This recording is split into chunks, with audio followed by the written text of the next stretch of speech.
Good morning. Welcome to part 2 of our discussion about the Gingkotree pilot at the University of Wisconsin-Milwaukee. If you haven't watched part 1, you might want to check it out. In part 1, we discussed why we decided to move forward with the pilot. In this one, we're going to talk a little bit about why instructors would use Gingkotree. So why would instructors use Gingkotree in their class, or why would you as an instructor use Gingkotree in your class? What we did is we administered a list, a survey, a list of open-ended questions to our instructors to find out, what they thought about Gingkotree as far as how are they using it in their class. And we coded that data using qualitative analysis, using a thematic analysis. In particular, it was my colleague, Nicole Weber at UW-M. And we came up with some themes here about why instructors might use Gingkotree in their course.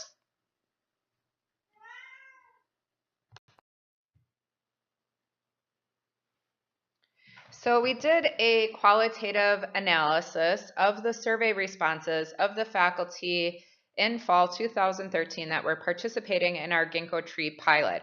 And 3 primary themes came out. And I should mention my colleague Nicole Weber at the University of Wisconsin-Milwaukee was the one that led the qualitative analysis.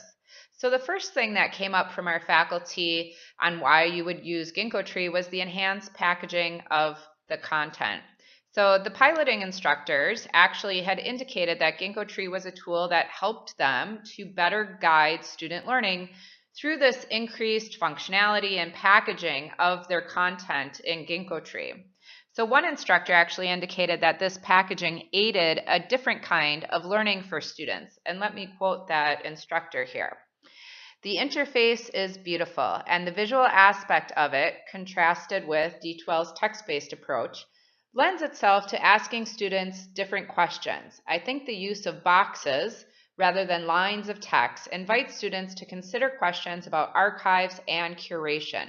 What gets a box, what doesn't, why is something included and something not, etc. Further, instructors reported being able to use Gingkotree as a storehouse for their content, where they have greater control over how the content is presented. Here's another direct quote from an instructor. Gingkotree is being used as a storehouse for open education resources, or OER. I upload content, videos, text documents, and links to the online sites for the students to view. Another instructor commented, I can bring in material to a timeline easily. It tends to be more interesting than standard textbook materials.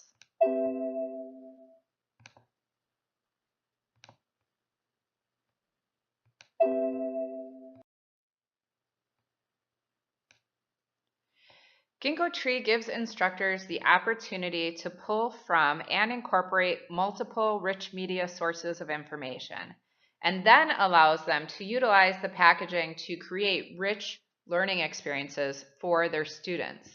Another example of an instructor comments, I like the sources that I found and that I'm able to integrate them into the in-class and out-of-class activities.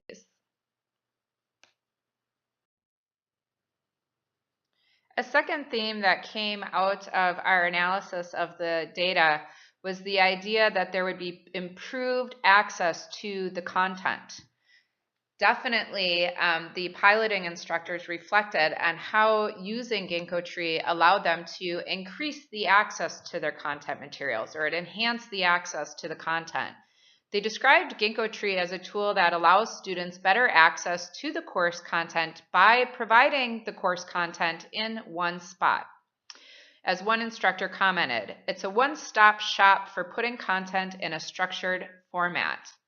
Another instructor commented, I think students are able to access the materials in one spot, so that should be a good thing. Another commented, it's very convenient to access the resources. Further, instructors reported that Gingkotree allowed them to provide their up-to-date content to students at a more reasonable price than had been able to in the past. I'm using OER because current supplementary readings are needed for the course and because I'm trying very hard to reduce the cost of materials for my students so that they will read what is assigned. It forces you to keep really current materials available for students at a zero cost to them, as another commented. So not only is it providing access to the content, as in everything's in one place in a structured format, sort of this one-stop shopping all at one time, rather than having students, click on a link, go out to the web, come back, click on another link, go out to the web, maybe get lost, have to reload the LMS. This way, everything's right there. They can page through these resources, whether it's a text doc, a video, a web page, and so forth, and just move on to the next based on how the navigation is in Gingkotree. But also, we're reducing the cost. We're providing students access to content who may not have been able to afford it. So the other thing, which is a bit surprising, although we were hoping that that would happen here, we're not only providing a new way to present content to students, we're not only just digitalizing textbooks and reducing costs, we also are really hoping to increase interactivity and engagement. And that's exactly what this pilot seems to be doing from the faculty perspective. So the instructors revealed sort of this sense of increased engagement from using Gingkotree. They reported more interaction between the students themselves and the students with the content or the material, the digital content that was presented to them. The instructors actually reported seeing students interacting with OER content and sharing links to materials. For example, one instructor comments, "Learning seems to be taking place because the students are interacting with the materials and even giving me links to other OER materials." Instructors also reported seeing students interact more with one another and utilizing the discussion space within Gingkotree or when using Gingkotree. So for example, one instructor states, "Some students have done a nice job of interacting with each other. They do feel that they are learning in ways that they previously didn't." Another comment states, "The interactivity allowed by the discussion section creates a good learning space." As mentioned previously, Gingkotree actually has an unthreaded asynchronous discussion, very similar to social media, right in the application next to whatever content the student is viewing. The interaction was not restricted to students, their peers, and the content. Piloting instructors also described Gingkotree as allowing them to share their thoughts on the content with their students, further aiding the student learning experience. As one instructor notes, "I may add comments, notes in the text areas, and students may add comments about the reading in the discussion area." Another instructor notes, "It is a reader with the basic ability to allow comments and annotation."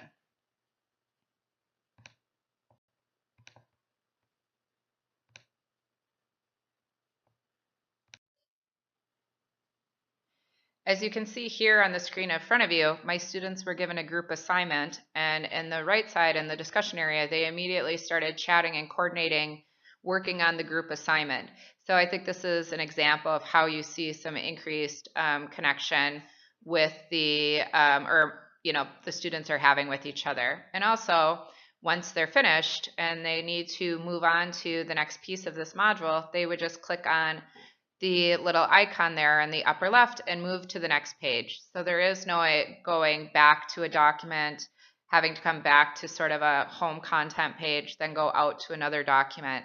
And I think that really alludes to sort of the creation in this guided experience. So thanks for listening to part 2 of our Gingkotree pilot experience. Again, this is Tanya Joosten. You can connect with me on Twitter @TJoosten.